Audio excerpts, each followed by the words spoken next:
Let's bring in right now Hugh Odom. He's a former attorney for AT&T and founder of Vertical Consultants, which represents corporations, municipalities, and other property owners who lease the rights for cellular sites to be built on their properties. Also with us, former Treasury official and Morning Joe economic analyst, and we'll also say aviation expert, Steve Ratner. Steve, of course, has been an experienced pilot and been around airplanes for decades now. So let's start with this, Hugh. What's the biggest concern right now as far as implementation of 5G? And do you think some of the concerns are overstated? Well, I think with the wireless industry is pushing back and saying, look, as you mentioned, this is rolling out in 40 countries and no issue. I think the concern from the wireless perspective is that the FAA and the aviation industry has had notice of this for over 2 years, and they're trying to figure out if the aviation industry would say this is the definitive problem out there we're having or going to have with the altimeters, as mentioned in your report, on these airplanes, then the wireless industry can calibrate to some degree with regards to locations of cell sites around airports, also the power being emitted from these cell sites to make it safe. I don't think the wireless industry is trying to put the aviation industry or passengers flying in any kind of detrimental situation. I just think that both sides have delayed this, and they need to find first what the exact problem is and then work on a solution. Steve, what's your take? Pretty similar. Look, spectrum is like water in the Colorado River, without Faye Dunaway in the movie Chinatown. It's a very precious commodity. The cell phone companies bought this spectrum about a year and change ago for $80 billion, and they're very eager to deploy it. And the FAA and the airlines have this problem, which is a genuine problem.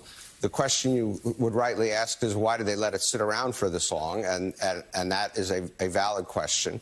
But basically, you've had these two government agencies, the FAA and the FCC, going back and forth between the two, each sort of advancing their own position. There have been joint working committees. There have been commissions. There's been all kinds of stuff done in the past year to try to resolve it, and it just never got resolved. But at the end of the day, Joe, as you alluded to, when the FAA says it's a safety issue, it is very hard for anybody to counter that. And when the airlines say we're just not going to fly, it's very hard for anyone to counter that. So at the end of the day, the cell phone companies, in effect, blinked. There are solutions to this. They're not that complicated. They should have been, you would rightly ask, why aren't they implemented? They should have been implemented a while ago, but they weren't, because I think the cell phone companies thought they had bought this, they were just going to use it. But you can change the power of antennas, of the cell phone antennas. You can change locations.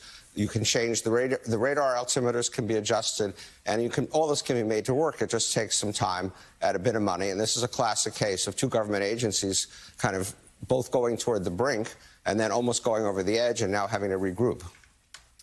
Steve, let me cut to the heart of the matter. As a pilot, does 5G interfere with the communication between you and the towers, between you and ground control? And do cell phones in general even interfere with them? We've been turning them off now for, what, 20, 25 years, putting them on airplane mode. But specifically this 5G, how dangerous do you think it could be?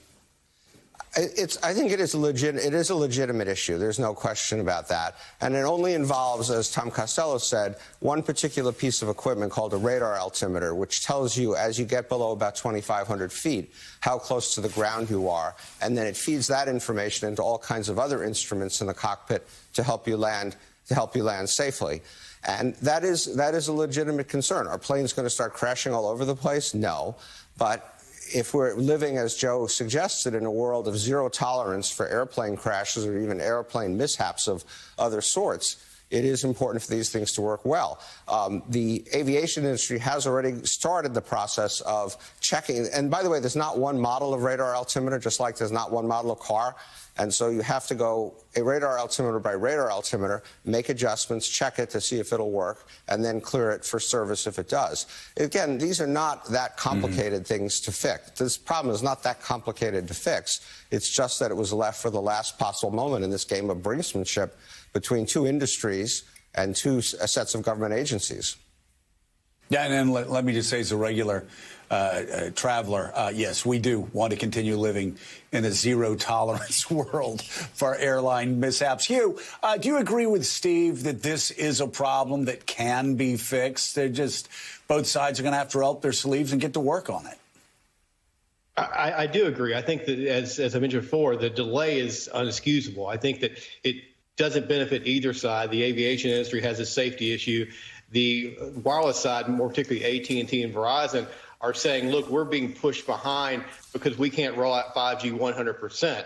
As mentioned, the big issue, I think, and maybe we disagree a little bit, is that the aviation industry has an older fleet with differing, as mentioned before, differing altimeters, differing filters in the altimeters. And I think, again, this needs to be resolved quicker than slower. I think that if they can come together, the wireless industry, I believe, will work with the aviation industry to resolve this issue. But we are looking at two big things: the safety issue on one side, but not rolling out 5G on the for the U.S. Nationwide costs the U.S. economy about $140 million per day in economic growth. So this is something that needs to be done, and this is a precursor for future issues with rollout for 5G. As mentioned, the bandwidth here is finite. So we're going to have other issues down the road. So we need to use this as a learning tool to address that possible scenario for other rollouts and upgrades from 5G going forward.